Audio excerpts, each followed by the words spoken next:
Hey there, fellow crowdfunding enthusiasts. Welcome to this week's episode of the HerdSurf podcast. My name is Oleg, and I am the co-founder of HerdSurf.com, the #1 blog for all things crowdfunding. This week, we're speaking with Nathan Resnick, creator of the YesMan Watches. He's a young, resourceful, and ambitious entrepreneur who earlier this year raised $32,000 on Kickstarter for his innovative watch design. We're very excited to speak with him and learn how he was able to create this product, launch his company, and get funded on Kickstarter, all while being a full-time college student. I hope you guys enjoy this interview and learn some new strategies to use in your own campaigns. Hey Nathan, thanks for joining us here today.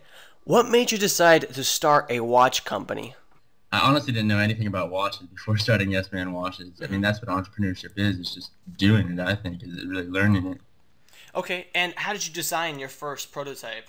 To design our watches, I mean, we literally looked at thousands of watches, saw kind of different aspects that we liked in certain watches, and then applied those aspects to create our very own. So we went through multiple drafts, and what's really original about our watches is that we actually make our own computer-aided designs, where a lot of these companies that are starting on Kickstarter, what they do is they go to a watch manufacturer and they say, hey, can you do a original design manufacturing, whereas they just take an existing mold and they put their logos on watch cases that are made from that mold. Whereas for us, we bought our own molds, especially for the buckle. I mean, that's a whole process of making that patent-pending buckle. Okay, and you mentioned that was we, so there must be a team working on this.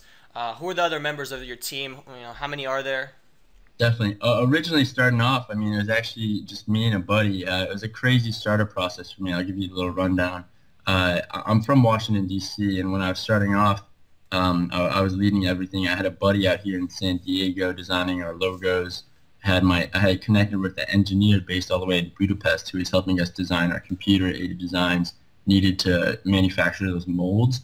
And then I have our manufacturer based in China. So at one point when I was back in DC this past summer, I was working in 4 different time zones. I mean, it was insane to balance all those different people, but the turnout was incredible, and we're really satisfied with the product.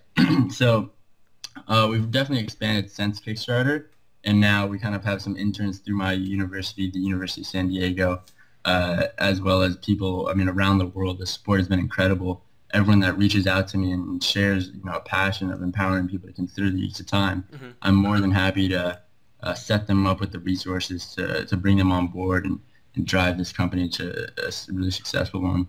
Okay, that's good. And so you mentioned that you had an engineer in Budapest and then a manufacturer in China. How did you find that engineer? Is that somebody you knew, or did you find them through like online Elance or something? Exactly. I actually ended up finding them through Elance, but at the time I was screening engineers on Freelancer, Odesk. I mean, there's so many outsourcing websites on there. Out there, the hard part is finding people that are talented and skilled and will actually do quality work and share your passion. So I was fortunate enough after screening dozens of people to connect with someone that shared the same vision as I did. Okay. And what about the manufacturer in China? How did you go about screening them? That is probably one of the hardest parts of starting a company, is dialing in your supply chain, and so many people struggle with that. So that's a wonderful question. For me, long story short, actually, I used to live in China, so I speak Mandarin relatively fluently. So we have a super strong relationship with our manufacturer. But in terms of actually finding that manufacturer, there's so many different websites out there that can help you. And what it comes down to is, number 1, communication. Make sure you're always on the same page with your manufacturer. And number 2, cross-referencing. When you're trying to find your suppliers, you need to cross-reference them on anything possible. I mean, do they even have their own website domain? Do they attend this trade show? Or are they part of this trade organization?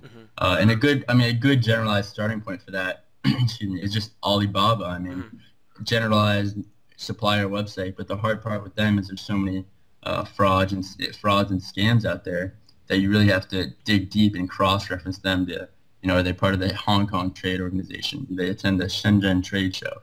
There's so many different ways to cross-reference. Okay. So is that where you started, on Alibaba?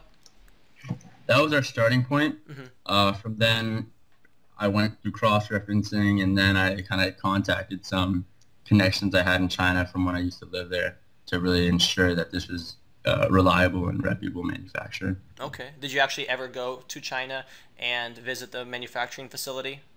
I'm going June 1st, so Oh, I'm really nice. excited. That's awesome. Uh, just taking our relationship to the next level to have that face-to-face interaction. Right. How else did you interact with them? Just through email and Skype? Email, Skype, primarily Skype. I mean, the reason why it was so hectic starting up was because 4 p.m. I mean, excuse me, 4 a.m. and 5 a.m. my time in Washington D.C. or 4 p.m. and 5 p.m. in the afternoon in China. Mm-hmm. So I'd be getting no sleep starting up, but I was dialing in our supply chain, and that's what is really needed to start a company is that hustle, that drive to have those late nights and have those early mornings. Right. What about the first prototype? I know it's a big challenge for a lot of entrepreneurs creating your first prototype, where to get the money for it, and just, most companies require a minimum purchasing order. So Definitely, how definitely. did you go about that? Uh, I mean, to begin with, getting with your first prototype, I mean, seeing your idea actually turn into a product is an incredible experience. Probably one of my favorite days, besides launching on Kickstarter, was actually getting our first prototype. When our first, the first model that came was the navy on white, and I was just blown away. I mean, to actually, feel something in your hands that you conceptualize just a few months prior is an unbelievable experience. Hmm. So to actually get a prototype, there's minimum order quantities you're gonna have to meet, as well as just dialing everything in. I mean, from the design aspects of it, and there's most people do multiple drafts. We were fortunate enough to have everything dialed in to the point that we didn't need another draft. We just went into our stretch goal model, which is the black on black. Hmm. Okay. And, just roughly around what time frame did you get your first prototype? I really started digging deep with YesMan Watches in July, and what inspired me to start was I was working a 9 to 5 job, a 40-hour work week, Hmm. and I wanted to do more with my life. Right. So I started YesMan Watches to really empower people to chase their dreams and not just think about them. Uh, so from there, it took about 2 months to kind of get everything set, design size, branding, ideals, all that. And then we got our prototype. From the time we signed our contract, it was probably like 2.5 months after. I think we got a prototype in November, and then we launched on Kickstarter in January. Right. Early So January. yeah, so from July to November was when we were dialing in our supply chain, designs, branding, everything. And then November to January was when we were preparing to launch on Kickstarter. Okay. So when you first starting off in July, was going onto Kickstarter or another crowdfunding platform always the goal for you of how to launch this thing? Well, just like you were saying, how there's minimum order quantities to meet, uh, I had everything dialed in on the supply chain and back end side, but I didn't have the money to meet those minimum order quantities. Hmm. So I was kind of thinking, how am I going to get the money? I don't want to take necessarily money from family and friends because I think that's a little too personal. And Kickstarter and crowdfunding in general is just an unbelievable way to fund your company. I mean, not only do you get the money to go into production, but you have guaranteed customers already, and you get some amazing direct feedback, and the support from most backers is unbelievable. I mean, they're really open to sharing their knowledge, their passion, their ideals, and they're honest about what they think about your brand and your concept. Right. So crowdfunding, we turned to them primarily because we needed the money to fund the first production run, but also because it guaranteed us customers, and it also gave us some incredible feedback. Okay. Now, there's one thing, for knowing about crowdfunding and Kickstarter, and there's another thing is actually being successful on Kickstarter. So how did you educate yourself about launching a successful campaign and managing it very well? Definitely. What it came down to is doing the research to see how to go about, launching a campaign. If you really look deep, there's kind of a scientific model. My favorite blog post about, Kickstarter is by Timothy Ferriss. It's called How to Hack Kickstarter, and it just gives you a straightforward rundown of how you can raise an incredible amount on Kickstarter.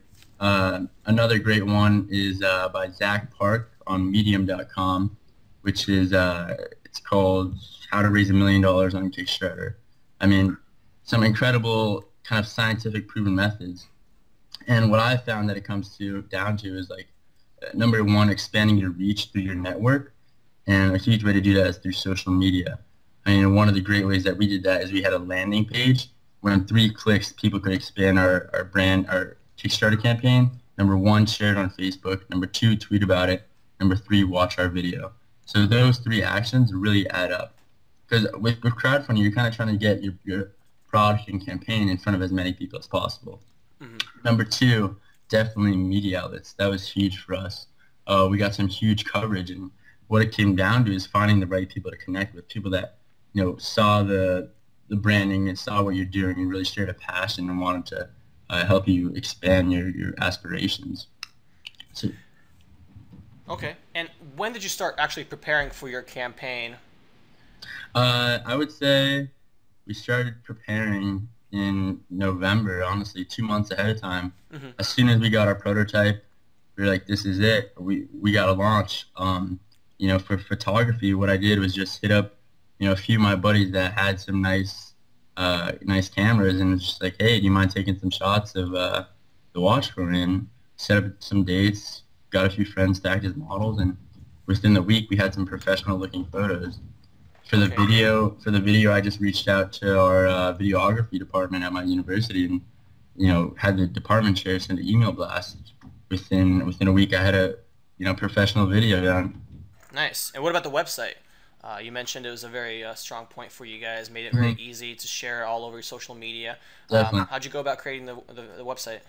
Connecting with a student web developer. I mean, the way that we found the best way to connect with these people is that they're looking to build their portfolio somehow and then be a part of a successful campaign. If they say, look, I built this campaign for this successful, or I built this website for this successful campaign, they're going to be happy to work for you in exchange for the experience. Okay. So when you were preparing for your campaign, what were some of the top priorities that you had in making this thing successful? Mm-hmm.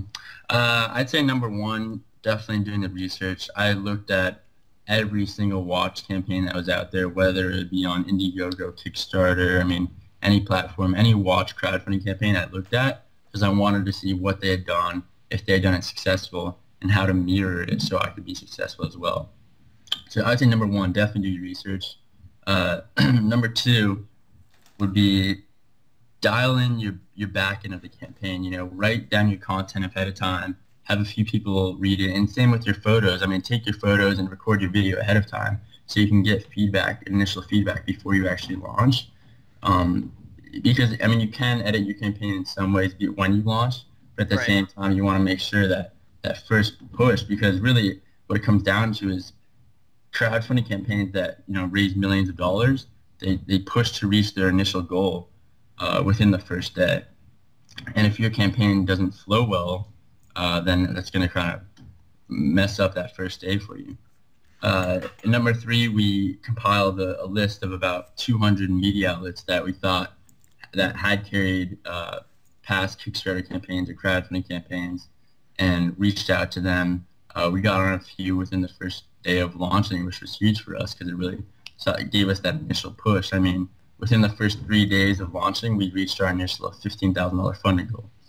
So that was really, I was amped. I didn't sleep those 3 days. It was incredible. Those were the primarily 3 steps. And definitely have your supply chain dialed in before you launch. I think that is definitely very important because what it comes down to is you're responsible to fulfill these pre-orders. People are supporting you to share the passion and be a part of the movement, but at the same time, they want the perks that you're promising. Mm-hmm. Now, as far as the media and blogs are concerned, it seems like it's like a hit or miss for a lot of entrepreneurs, whether the blogs will actually respond to them. Mm-hmm. What was your strategy in that? How did you approach them? Did you have to send them any samples of your watches at all? Mm-hmm. We actually didn't have samples to send people. At the time, we only had our one original navy on white watch. So what it came down to is connecting with the right people and having them share the passion. I think crowdfunding, what a lot of people overlook is it's about the story. You're selling the story. You aren't necessarily selling your product. Product's a great add-on, but people want to hear your story first of all. So when you connect with these media outlets, be short and sweet. Tell them, what you're doing, why you're different, and why you need their help. We really just kind of a trick that really worked for us actually was utilizing LinkedIn, where let's say you want to connect with someone on the Huffington Post. You can search on LinkedIn Huffington Post, and then you can do an advanced search to see those writers at the Huffington Post, and then you can contact those writers directly either through their LinkedIn's or Google for their emails. I mean, really connecting with people on a personal level is what we found really helped. Okay.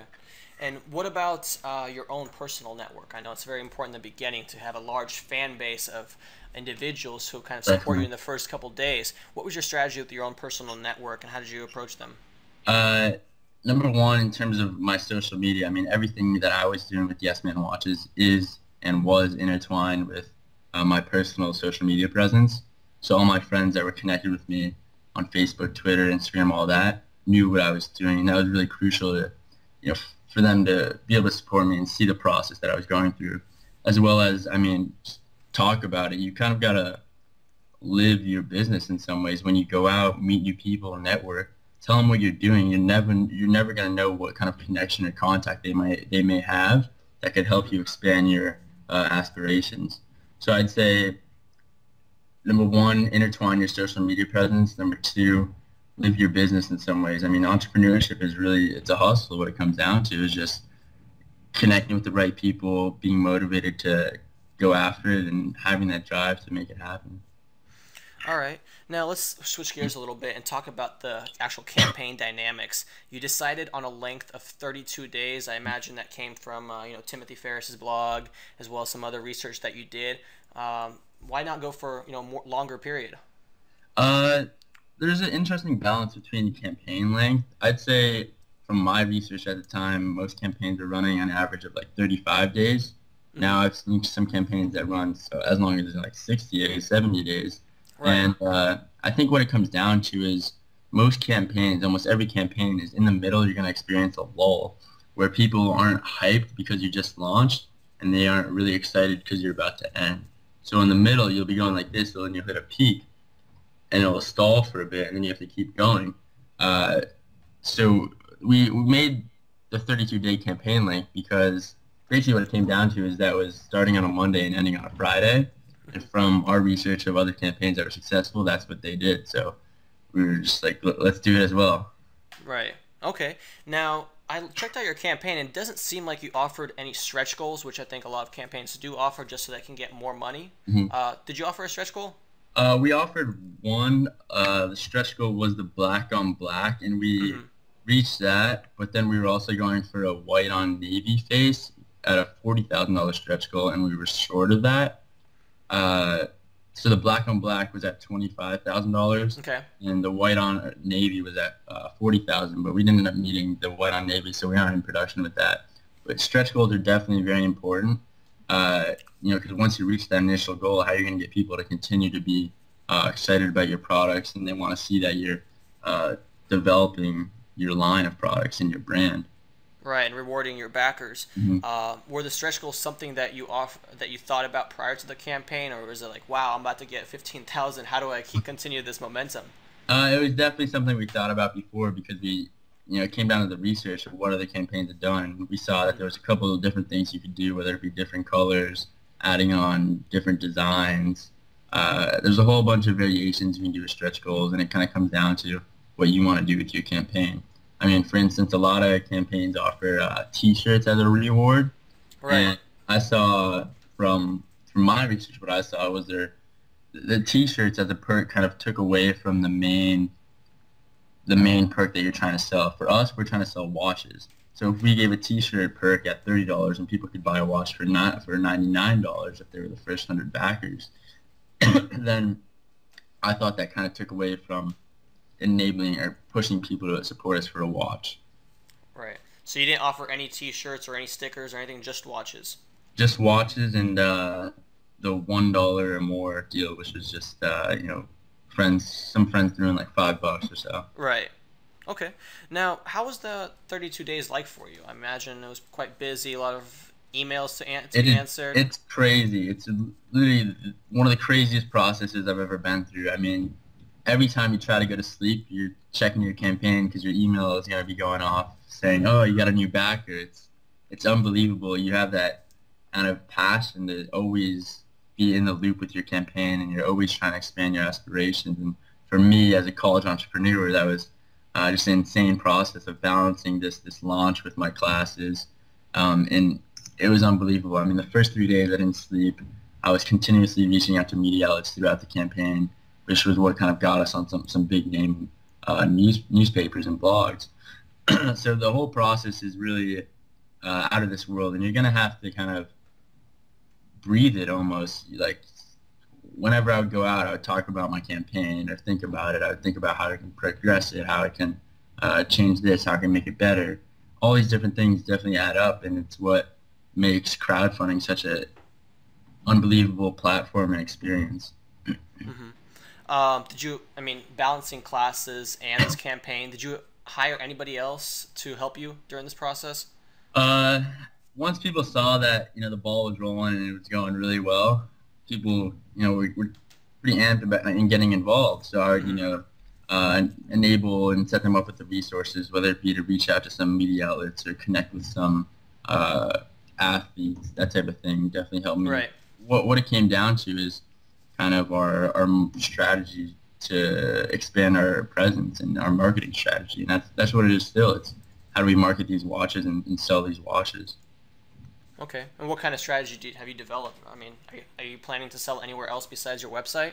That's a good question. Originally, after Kickstarter, there's definitely this kind of huge lull where people experience this kind of high, if you will, where you're on Kickstarter. Kickstarter itself gets so much traffic, so you're amped. I mean, so many people are viewing your video, your page, everything. It's unbelievable. And then you go to your own website where people can continue to pre-order on your website, and you kind of see almost a stop. You're like, whoa, we aren't selling as many products as we were. And then you have to realize, how do I continue to push product and drive traffic to our website? And for us, what it came down to is, number one, social platforms, Facebook, Twitter, Instagram. We've been continuing to expand our presence as we fulfill production on these watches. Number two, media outlets. We've gotten some huge features in like Entrepreneur Magazine, the Huffington Post. All of that really adds up and pushes our presence. And every day we see one of those new features published, we see a huge spark in our traffic on our website. And then number three, taking part in events. We're expanding a campus rep program. One thing that we're really trying to push right now is a campus rep program, and I encourage everyone that's watching this to apply. Just email info@YesMan.com. Okay, and how does that work? Campus rep program. Basically, how we're setting it up is we're trying to be result driven as possible. So each campus rep would get an individualized coupon code, and so for every time someone uses their coupon code, they'll get $10, and the person using their coupon code will get 15% off, as well as we're going to hook them up with some merchandise, the whole YesMan Watches kit. Mm-hmm. And how many people have you had sign up so far? So far, we have the San Diego area covered, but we're looking to expand. Nice. I mean, across the country. There's so many universities out there, and there's some really neat platforms for campus ambassador and rep programs. Okay. Now, you mentioned traffic before, and you had about 300 backers. Did you ever do like an analysis of where the bulk of your traffic came from? How much was it from media? How much was it from your own personal network? How much was it from Kickstarter? It was surprising to me because that's a great question. Within the first day, we were international. I mean, what happened was, I think there was a pretty big blog in Australia that picked us up. So we have about a fourth of our supporters based in Australia, which is really incredible for you locally based in San Diego. It's really right. So we did that, and I didn't necessarily run any back-end analytics on where our traffic was coming. I would say that a good amount comes from Kickstarter itself, people just browsing Kickstarter for cool projects, and a good amount comes from the social side and from your media outlets. Kickstarter's back and enables you to see kind of which media outlet is driving the most traffic for you. So, for example, when we were on the Huffington Post, we saw that we got a lot of traffic, but the conversion rate on that traffic from the Huffington Post wasn't necessarily as high as a more gear-oriented blog, because people don't go on the Huffington Post to buy a watch, you know? Mm-hmm. And you mentioned that Australian blog picked you up. Is that a blog that you reached out to, or did they just find you guys? For the most part, we were hitting up almost every blog that we got on. Once we got a few big fishes, you know, we got a few smaller ones. But at the same time, what it came down to is being really personable and reaching out to these blogs and writers. Okay. Now, you received the funds from Kickstarter. Was there any other added benefit from having a campaign on Kickstarter, such as suggestions from backers on how to design your watch, or maybe someone approaching you that you didn't have a connection with earlier? I'd say not directly from Kickstarter, but just crowdfunding as a community in general. You're really building, you know, a community around your product, a support group. I can always hit up my backers and ask them about a new design, a new colorway, and most of them will respond. It's really a great way to kind of build a really strong connection with your initial supporters. And those are the ones, when it comes down, when you expand to a bigger brand, bigger company, those are the ones that you're always going to remember. I started with my crowdfunding campaign supporters. Right. And, you know, your campaign mentioned that you'd be sending out your watches sometime in April, right? Have you sent them out already? We have not. Our production is a little delayed, and what it came down to is as we were sending the money to our manufacturer, the Chinese were selling their Chinese New Year. Mm-hmm. So we're delayed about 2 weeks, and right now we have a ship date of May 18th. Okay. Were your backers unhappy about that, and how did you kind of help they were pretty reasonable. I mean, what it comes down to is being transparent with them. I mean, we've sent them photos of the watches being made, some really cool photos actually of our manufacturing facilities. Mm-hmm. Just being transparent and sharing the project with them, really how these watches are being made and where they're being made as well. So if they can see the process behind what you're doing, I think you'll get a better response from your supporters if you're delayed. I mean, I've heard of campaigns where, you know, they don't talk to their supporters for a couple months, and the supporters are hitting them up, where's my product, you know, where are my perks? So what it comes down to is communication, really. Okay. And what about any challenges that you didn't foresee going into Kickstarter that you came across? Challenges, that's a good one. I'd say kind of one thing that I didn't do, which I wish we had done better, was email lists. Getting emailing people, really. There's some great services like MailChimp and other platforms out there that can really enable you to hit up people's emails, which I think has a good conversion rate, maybe even better than social media. So I'd suggest people also email as well. Email list just to start off and get a good fan base going? Definitely. Okay. And just to wrap things up here, if you were to summarize your crowdfunding or maybe even business suggestions to future young entrepreneurs like yourself, you know, what would they be? I believe that entrepreneurs need to have 3 characteristics. Number 1 is the passion. That's going to kind of keep you up. That's going to keep you going. That's like your fuel to your fire. It's going to, you know, enable you to have those late nights and early mornings. Number 2 is the perseverance, because so many people are going to say no to you. So many people are going to say, you know, this can't be done. So many people are going to, you know, in particular ask me, why are you starting a watch company? There's already thousands of watch companies out there. So you got to have perseverance and really believe in yourself, because people are going to say no to you, and that's what it comes down to. So what you need to have to get over that is the persistence to keep knocking on the door and, you know, find some way in there. Entrepreneurship is really about just doing it, going after it. You never know if you don't try. And I live by, you know, you miss 100% of the shots you don't take. I really believe in that, and I think that if someone wants to make, you know, their dreams come true, they just need to chase them and stop thinking about them. Okay, awesome. Thanks for sharing those suggestions. It's I think all 3 of those are very important for any young entrepreneur starting up. Okay, well, what do you see in the future for YesMan Watches? Are you guys going to expand your line, or where do you see it going exactly? So right now the future is pretty exciting for us. I mean, first and foremost, we're fulfilling these Kickstarter orders and pre-orders to our website, which we're really excited about. Number two, we're expanding into some new designs and also improving our buckle apparatus. We're going to make it smaller, cut it in half, basically. It's going to be a pretty incredible apparatus. And number three, we're just expanding our presence, our brand recognition. The favorite thing that kind of happened to me so far was a buddy back where I'm from in Washington, D.C., goes to GW, and he was walking around campus one day wearing like another watch brand, and some random dude goes up to him and goes, "Yo, is that a YesMan watch?" You know, that's what brand recognition is having Wow. to go up to other people and asking them, "Is that a YesMan watch?" Mm-hmm. And I was blown away by that happening. I mean, back in my hometown, it's incredible. So that's what we're really trying to get to, is that point where people are, know YesMan watches for what we stand for, of empowering people to consider their use of time. Fantastic. Well, thank you very much for joining us here this morning, Nathan. We've learned a lot, about being an entrepreneur, what it takes to hustle, and as well as a lot of useful suggestions on, how to find an engineer or how to contact a manufacturer, as well as contacting media outlets. So I think this interview is going to be very, very helpful to people looking to crowdfund their next projects. So for everyone watching, you can still pre-order the watch on your website, right? Yep. YesMan.com. And if you're interested, please join the Campus Rep program. Thank you so much. It was a pleasure talking to you. I really appreciate it. And remember, guys, everything starts with a yes.